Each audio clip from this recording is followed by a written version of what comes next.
حضرت میاں شیر محمد شرقپوری علیہ رحمہ فجر کی نماز کے بعد یہ ٹوٹیاں نہیں جس طرح ہوتی تو وہ چھوٹا سا برآمدہ تھا تو برآمدے کے اوپر بیٹھ کے وظائف کرتے تھے اور پھر اشراق کی نماز تک وہاں بیٹھتے اور پھر تشریف لے جاتے.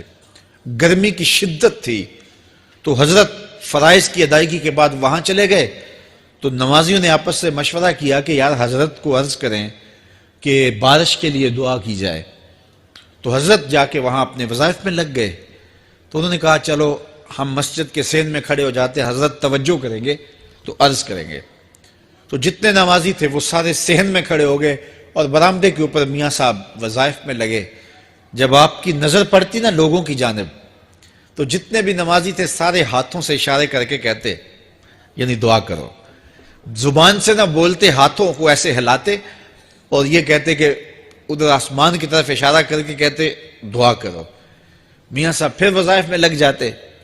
پھر جب میاں صاحب کی آنکھ اٹھتی نا تو یہ سارے ہاتھ اٹھاتے اور آسمان کی طرف ہاتھ اٹھا کہتے میاں صاحب پھر وظائف میں لگ جاتے. جب 2-3 مرتبہ ایسا ہوا نا تو میاں صاحب کی ہنسی نکل گئی اور ایسے آسمان کی طرف دیکھ کے کہا چل ہن پا دے. کہتے ہیں بس یہ بات کہنے کی دیر تھی کہ چھم چھم می برسنے لگا. تو جب کوئی حضور کا ہو جاتا ہے تو رب اس کو اپنا محبوب بنا لیتا ہے. تو حضور کی محبت خدا کی محبوبیت کا ذریعہ ہے.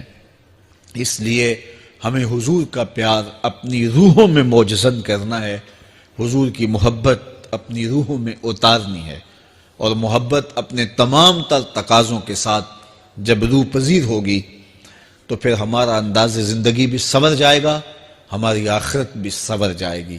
محبت کے من جملہ تقاضوں میں سے سب سے بڑا تقاضا محبوب کی اطاعت ہے کہ بندہ جس سے پیار کرتا ہے اس کی بات مانتا ہے. یہ ہے دعوی محبت کا ثبوت, اس کی دلیل. اور حضور کے صحابہ کی زندگیاں دیکھیے کہ انہوں نے حضور علیہ السلام کے ساتھ کیسے پیار کیا. حضور کی محبت میں اپنی عادتوں کو بدل دیا. حالانکہ عادتیں نہیں بدلی جاتی. 2 سکے بھائی ہوں, رشتہ کتنا گوڑا ہے, اور ایک گھر میں پرورش پائی ہے, ایک گود میں پلے ہیں, ایک باپ کے گہوارہ تربیت میں رہے ہیں, لیکن طباع میں اختلاف یہ ایک فطری بات ہوتی ہے. ہمارے پاس لوگ آتے ہیں 2 سکے بھائی ہوتے ہیں, ایک کی طبیعت ادھر کو جا رہی ہوتی ہے, دوسرے کا مزاج ادھر کو جا رہا ہوتا ہے. ایک سخت نرم مزاج ہوتا ہے اور دوسرے کی آنکھوں سے انگارے پھوٹ رہے ہوتے ہیں. ایک معاف کر دینے والا ہوتا ہے, ایک سخت غصیلا ہوتا ہے. ایک کی طبیعت کے اندر تلخی کی چنگاریاں ہوتی ہیں اور ایک کی طبیعت کے اندر نرمی کے پھول ہوتے ہیں. آپ نے بھی دیکھا ہوگا. تو یہ ایسا ہوتا ہے. اب اسی طرح کھانے پینے کی چیزوں میں طباع کا اختلاف یہ فطری بات ہے. ایک کو ایک چیز پسند ہوتی ہے, دوسرے کو وہ چیز پسند نہیں ہوتی ہے. بعض اوقات ماں کو مسئلہ ہوتا ہے کہ یہ چیز اگر میں تیار کرتی ہوں تو میرا دوسرا بیٹا نہیں کھاتا, تو اس کے لیے بعد سے الگ سے کوئی چیز تیار کرنی پڑتی ہے کہ اس کی ڈیمانڈ یہ ہے اور میرے اس بیٹے کی ڈیمانڈ یہ ہے. مائیں مزاج سمجھتی ہیں. ایک آغوش میں پرورش پانے کے باوجود خون ایک ہے, گہوارہ تربیت ایک ہے, دودھ ایک ہے, لیکن طبیعتوں کے اندر اختلاف پایا جا رہا ہے. لیکن صحابہ کی زندگیاں دیکھیے, انہوں نے اپنی طبیعتیں بھی حضور کی طبیعت کے سانچے میں ڈھال دی. حضرت انس بن مالک کو کسی نے دیکھا کہ وہ شوربے سے کدو کے ٹکڑے نکال نکال کے کھا رہے ہیں, تو کہا یہ کیا کر رہے ہو؟ کہا میں نے ایک دن حضور کو یوں کرتے ہوئے دیکھا تھا. تو طباع کا اختلاف یہ ایک فطری اختلاف ہوتا ہے, لیکن صحابہ نے اس کو بھی چھوڑا اور حضور کی محبت کے سانچے میں ڈال دیا. پھر اس چیز کا انتظار نہیں کیا کہ حضور کا فرمان کیا ہے, حضور کی چاہت پہ اپنے مزاج کو بدلا. اللہ اکبر.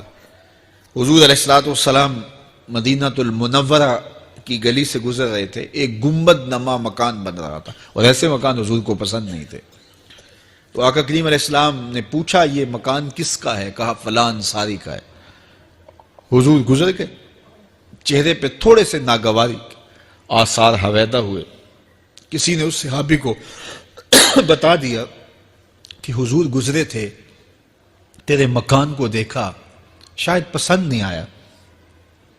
2-4 دن کے بعد حضور دوبارہ گزرے, دیکھا کہ وہاں ملبے کا ڈھیر پڑا ہوا تھا.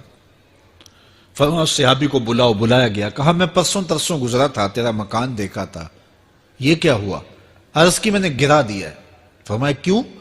عرض کی سنا تھا آپ کو پسند نہیں، سنا تھا آپ کو پسند نہیں، میں اور آپ دیکھیں ہمارا کیا کیا حضور کو پسند نہیں، سر سے لے کر پاؤں تک، نجی زندگی سے لے کے سیاسی زندگی تک، اپنے امور ذات سے لے کر کے اپنی معاشرتی زندگی تک، ہمارا کیا کیا حضور کو پسند نہیں، اور ہر وہ چیز بدل دیں جو حضور کو پسند نہیں۔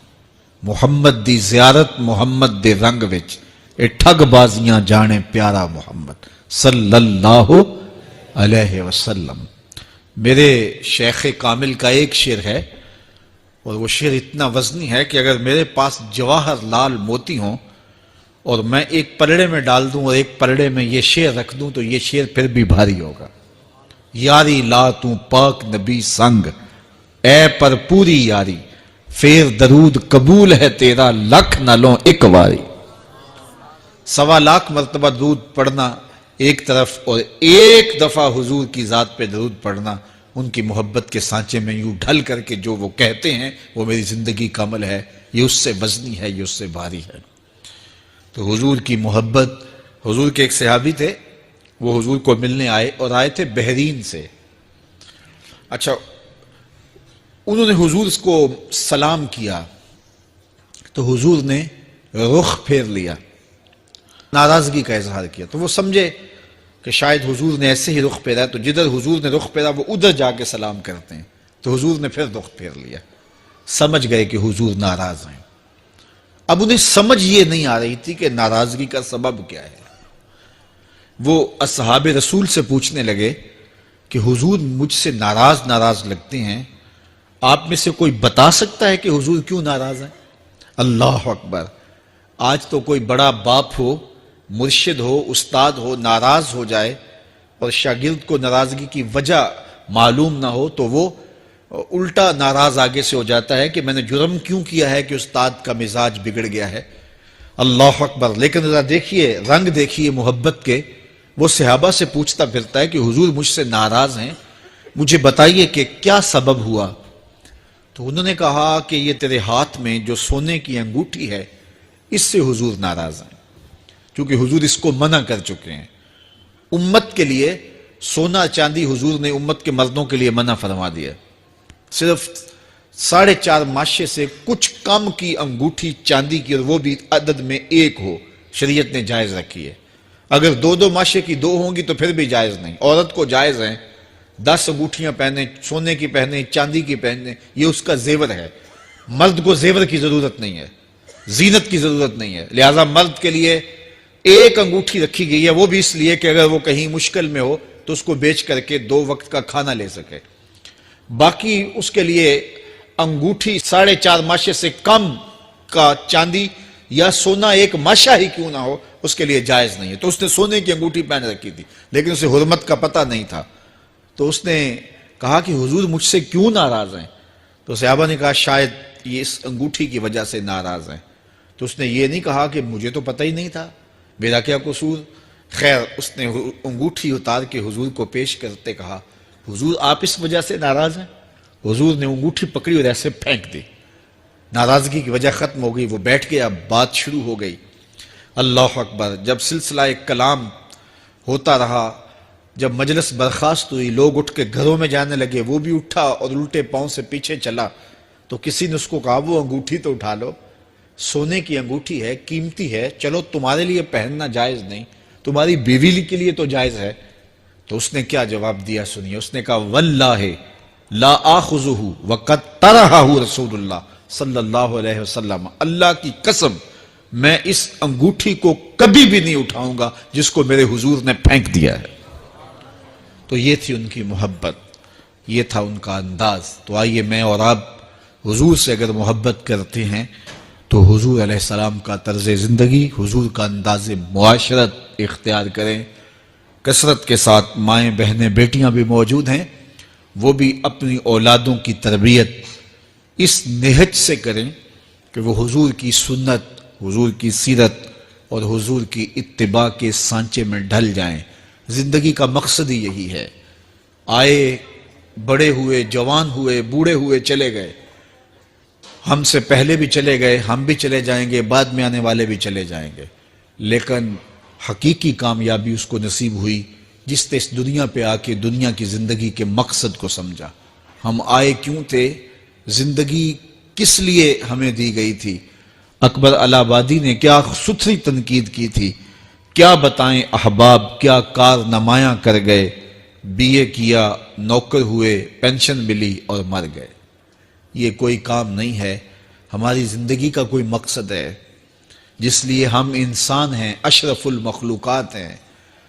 دیکھیے گدھا سارا دن بوجھ اٹھاتا ہے، اللہ اکبر، میرے صاحب نے گدھے سے بھی ایک موازنہ کیا ہے کہ سارا دن جو ہے وہ بوجھ اٹھائے اور کام کرے، اور پھر مالک اس کو غذا بھی نہ دے، وہ جا کے روڑیوں سے اور باہر سے جا کے چر کے پھر آ کے کام مالک کا کرے، مالک اس کو دے بھی نہ، اور وہ باہر سے کھا کے آئے اور کام مالک کا کرے۔